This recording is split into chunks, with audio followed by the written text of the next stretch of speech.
This Chef Talk with Kyle Cherek episode makes our 50th episode. When I conceived of the series and launched it, I wanted to give the dining public and chefs the real conversations, the ones that I was having with the chefs on the side of the bar, either before or after service, and when I ran into them socially. I wanted to give them the conversations that interviewers couldn't always ask, and the kind of answers that you might never expect to hear.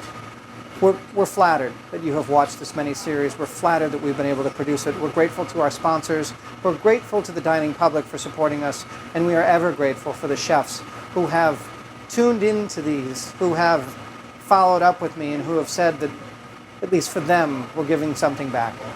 It's the 50th episode of Chef Talk with Kyle Cherek.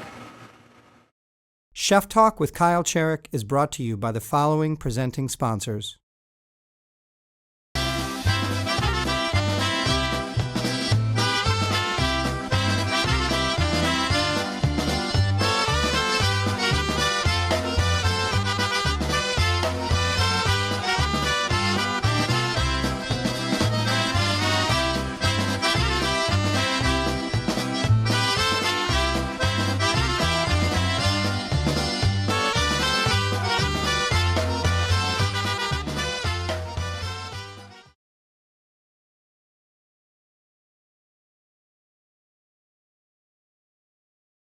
For this Chef Talk with Kyle Cherek, I catch a beer and a conversation with Thi Cao, the executive chef of Buckley's restaurant and bar in Easttown, here in Milwaukee.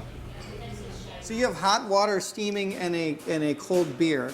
Hot water just kind of get my throat, and then the cold beer just kind of ease the pain. Of this interview.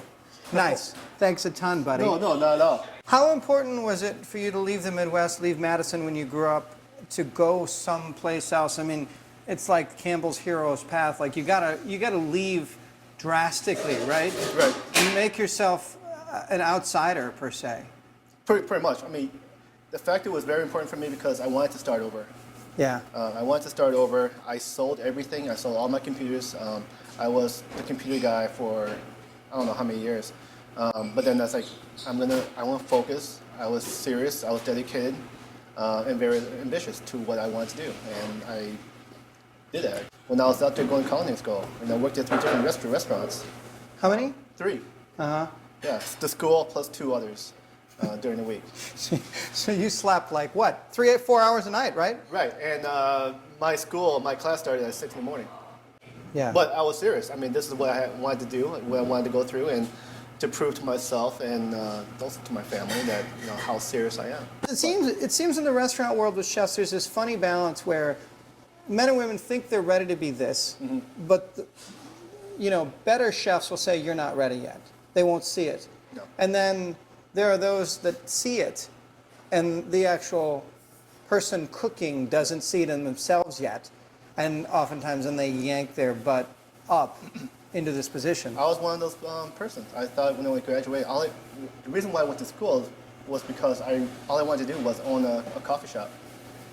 I wanted to own a coffee shop, a simple place to have great sandwiches, some pastries, and for me just kind of hang out, chill, and just kind of drink coffee and say hi to my friends. Here I am 10 years later, like, what was I thinking? Do you ever feel constrained by this neighborhood corner, people come in to get a drink and an easygoing meal and that kind of thing? No, I don't think so because, one, the food that we're putting out, this is my food. I mean, this is what I like to eat. This is what I enjoy. When I go to a restaurant, I love eating, Brussels sprouts with kimchi. I love eating a really good burger, next to a Vietnamese banh mi sandwich. This is what this place offers. This is what we're offering.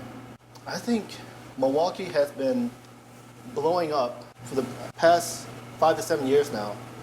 And for us, like cuisine, the quality of the restaurants that are popping up everywhere, I believe we are on par. I want to say compare us to like Portland, Oregon, like how all of a sudden all these great restaurants just exploded within 5 years, and they're like a food destination now. So I think being situated between Madison, Chicago, we're right there. There's no reason why we can't hey, look at Milwaukee.